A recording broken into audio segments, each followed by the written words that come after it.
Já peço desculpas por ter que ouvir tantos absurdos da oposição e tantas inverdades.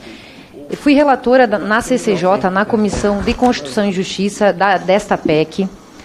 Muito embora o meu posicionamento pessoal era de que trânsito em julgado não deveria ser tema de proposta de emenda à Constituição, mas sim deveria ser objeto de lei infraconstitucional.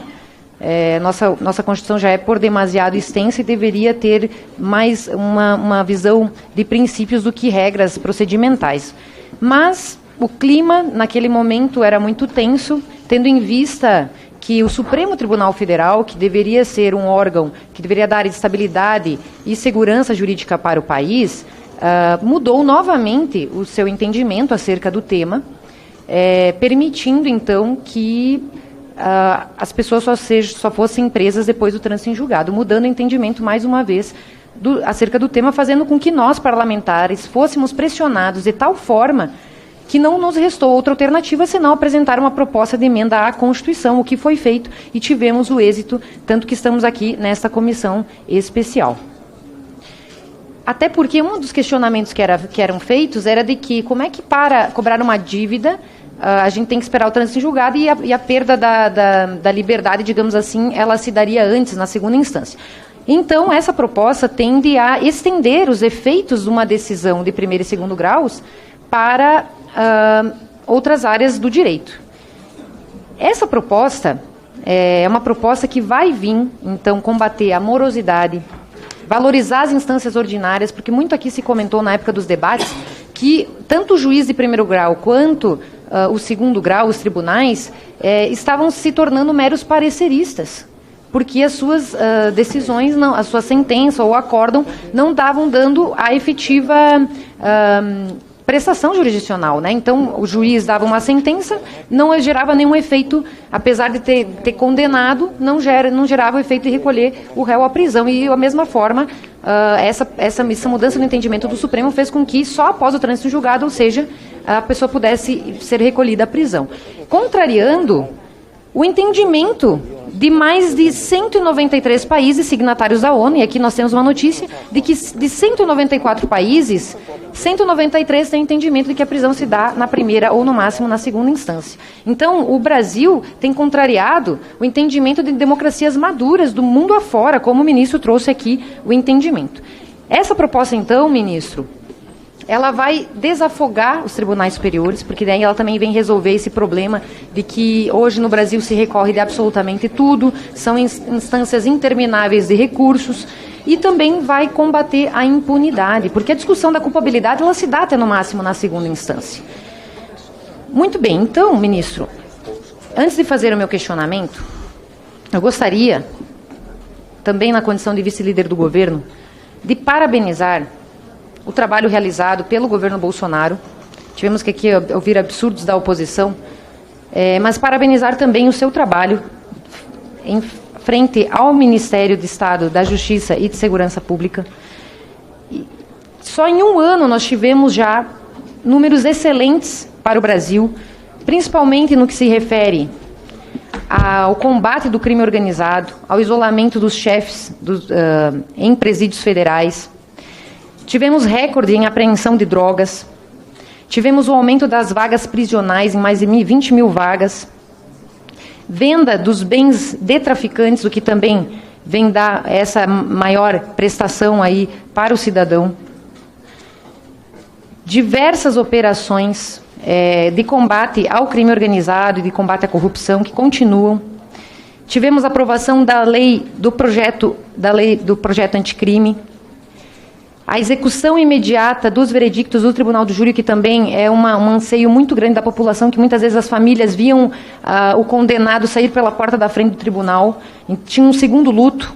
Então, mas principalmente, gostaria de parabenizar por algo que muitas vezes não se está dando tanta importância, porque todos nós aqui já ouvimos falar do filme A Lista de Schindler, que foi um empresário alemão que salvou do Holocausto mais de 1.000 judeus.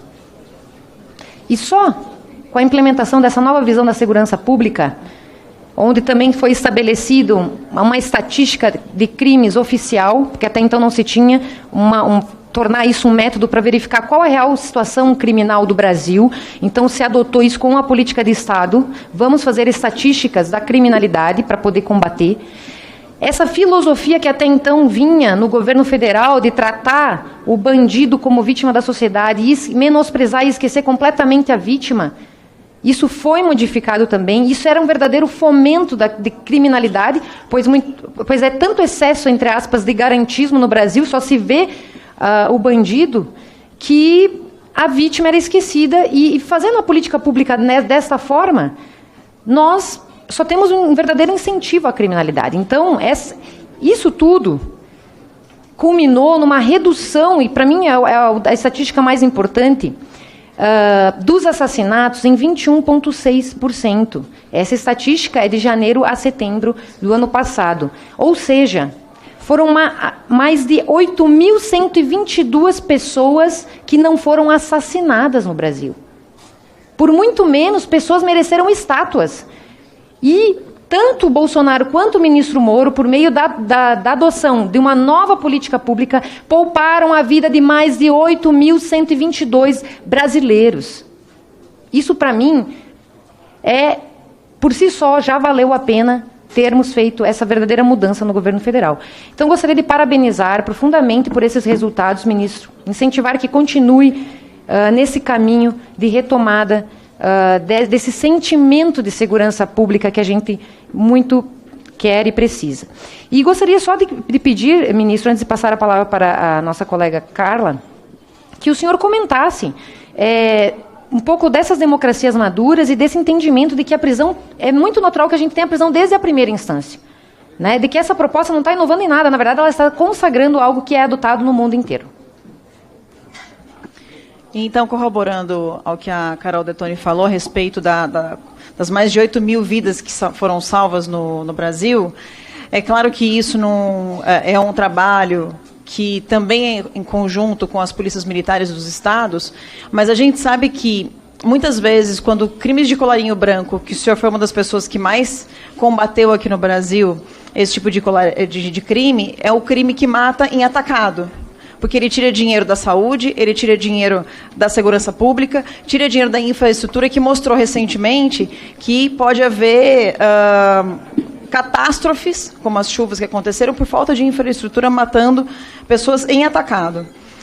Teve um deputado aqui, que é bem conhecido pelo apelido de Zé Cueca, pelo fato de um assessor dele ter sido pego com dólares na cueca, que falou a respeito da redução da criminalidade no estado do Ceará.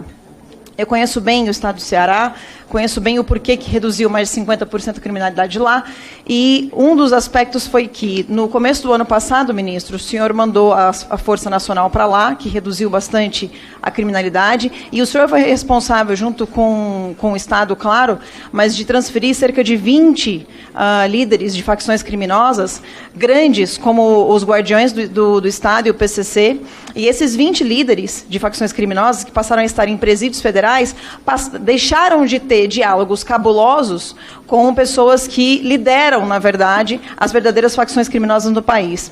Então, essa redução do crime que aconteceu no Ceará não aconteceu porque o governador atuou especificamente esse ano, até porque o governador foi reeleito, né, e ele não tinha feito essa redução nos últimos 4 anos. A redução aconteceu neste ano de 2019. Então, não existe nenhuma coincidência milagrosa. Existe, sim, fatos específicos que aconteceram naquele estado. E, para terminar, gostaria de falar também sobre a questão que o Passarinho comentou, sobre que os pobres não têm nunca uma defensoria que lhes atenda até a última instância. Os auditores, a Defensoria Pública, inclusive, que tem autonomia e que usou essa autonomia para aumentar o próprio salário, interessantemente, não defende esses ladrões de galinha, sabe? Essas pessoas que realmente precisam de defensoria. Então, eu acho que isso, quando eles dizem que são os negros e pobres que estão presos, na verdade isso não passa de uma grande hipocrisia, porque a Defensoria Pública deveria estar aí para justamente defender os que necessitam de verdade.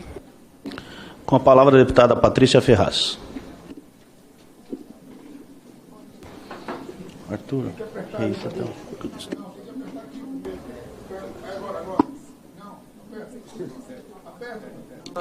Aí, pronto, estava dando mau contato. Boa tarde, ministro. Agradecer meu presidente, Marcelo Ramos, que tem conduzido brilhantemente essa comissão. Agradecer a presença de Vossa Excelência aqui. Pedir desculpa por alguns comentários que a gente sabe que não é verdade. Em fazer que tenhamos realmente uma justiça. Eu sou dentista, não sou advogada, mas aprendi como vítima de um terrível espancamento o que é embargo de declaração, o que é agravo de instrumentos, o que são recursos, o que são sentenças e, principalmente, a dor de esperar uma justiça que nem sempre vem. A justiça no Brasil, infelizmente, para algumas pessoas, não é justiça. E depois de 7 anos, o meu processo chegou em segunda instância. 7 anos. Meu agressor era simplesmente o presidente da OAB do meu estado. E 2 desembargadores disseram em sua sentença que espancar uma mulher, que quebrar o seu nariz, é um crime leve, é uma agressão leve. E, simplesmente, o crime prescreveu, estava prescrito. Sabe o que aconteceu com ele? Nada. Aliás, aconteceu. Ele gastou muito dinheiro para contratar excelentes advogados, entrou com inúmeros recursos, e qual a sensação que eu, como vítima, tive? Que não existe justiça nesse país. Estou aqui hoje, como deputada, para representar essas inúmeras mulheres que têm exatamente essa sensação, que chegam numa delegacia para fazer um boletim de ocorrência. Aliás, antes de ir para a delegacia, elas se perguntam, será que vai acontecer alguma coisa? Eu vou para a delegacia, eu vou fazer o boletim, eu vou expor minha vida, eu vou para o balcão, eu vou para a audiência e, no final, ele vai ser preso? Ele vai passar um único dia na cadeia? Não, não vai. Então, eu estou aqui para dizer que eu sou extremamente a favor da PEC da prisão em segunda instância. A PEC traz para nós brasileiros, para nós mulheres, uma sensação de justiça. A prescrição dos crimes é algo terrível. Protocolei, só mais um segundo para finalizar. Protocolei um projeto de lei para que todos os crimes contra mulheres sejam imprescritíveis, para que tenhamos realmente essa sensação de justiça, de ruptura com a moralidade, dessa organização do nosso sistema jurídico. Porque, infelizmente, dos 194 países que compõem a ONU, o Brasil é o único que não tem a prisão em segunda instância. E parabenizo muito o senhor por estar nessa luta, pacote anticrime, por todos os atos que o senhor já fez pela segurança no Brasil. E acredito que essa casa, em sua maioria absoluta, aprovará o texto que vai sair dessa comissão e nós vamos, sim, aprovar a PEC em segunda instância para a gente acabar com a injustiça e para que realmente a gente tenha essa sensação em toda a sociedade que o Brasil é um país justo, é um país igual para quem tem condição de pagar advogado e para quem usa a defensoria pública. Então, ministro, meus parabéns, conte comigo, conte com a maioria dessa casa, que nós vamos defender muito a justiça no Brasil. Muito obrigada.